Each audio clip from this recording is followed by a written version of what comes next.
झारखंड विधानसभा चुनाव में इंडी गठबंधन की शानदार जीत से झारखंड मुक्ति मोर्चा काफी उत्साहित है। 28 नवंबर को नई सरकार का गठन होना है और रांची के मोरहाबादी मैदान में 14वें मुख्यमंत्री के तौर पर हेमंत सोरेन शपथ ग्रहण करेंगे। इस शपथ ग्रहण समारोह में इंडिया गठबंधन के कई दिग्गज नेता सम्मिलित होंगे। इस पर झामुमो प्रवक्ता ने कहा कि सरकार के शपथ ग्रहण समारोह में हम चाहते हैं कि देश के पीएम और असम के सीएम भी शामिल हो। चुनाव से पहले पार्टी की जीत सुनिश्चित करने के लिए जिस तरह से तोड़फोड़ की राजनीति चली, पार्टी के कई नेता दल बदलकर दूसरे दल में शामिल हुए, जिस पर सुप्रियो भट्टाचार्य ने कहा कि सीता हरण तो तुमने किया, हनुमान ने लंका जलाया तो क्या अपराध किया। उनका यह इशारा कहीं न कहीं सीता सोरेन और बीजेपी के ऊपर दिख रहा था। सुप्रियो भट्टाचार्य ने इशारों में ही चंपई सोरेन को आमंत्रण भी दे डाला। उन्होंने कहा कि दल छोड़कर जाने वाले चंपई सोरेन अगर झामुमो में वापसी के लिए आवेदन देंगे तो इस पर पार्टी विचार जरूर करेगी।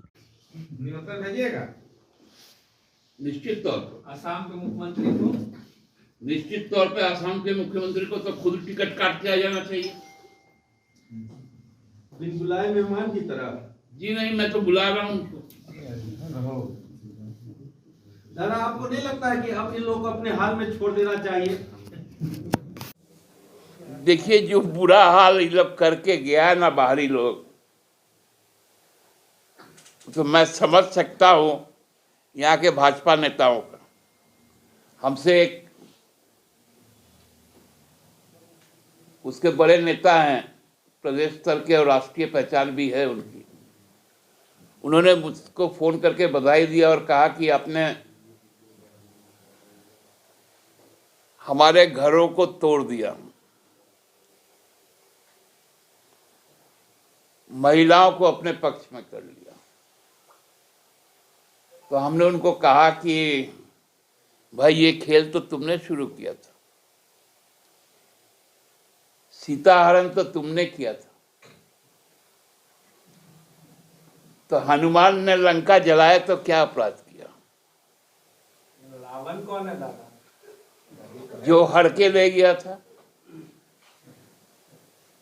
छद्म रूप में, उसी का तो ये लंका था। लेकिन दादा, चंपई दा ने कहा है कि उनका जो गुलाम है वो जारी रहेगा घुसपैठियों के खिलाफ। क्योंकि चंपई दा और कुछ तो बोल नहीं सकते थे, इसलिए इसी बात को उन्होंने कह दिया। लेकिन जिस चंपई दा की आज तक पहचान राजनगर के कारण मजबूत होती थी, उस राजनगर की प्रबुद्ध मतदाता वर्ग और जनता ने बता दिया कि आदिवासी अस्मिता कितना महत्वपूर्ण।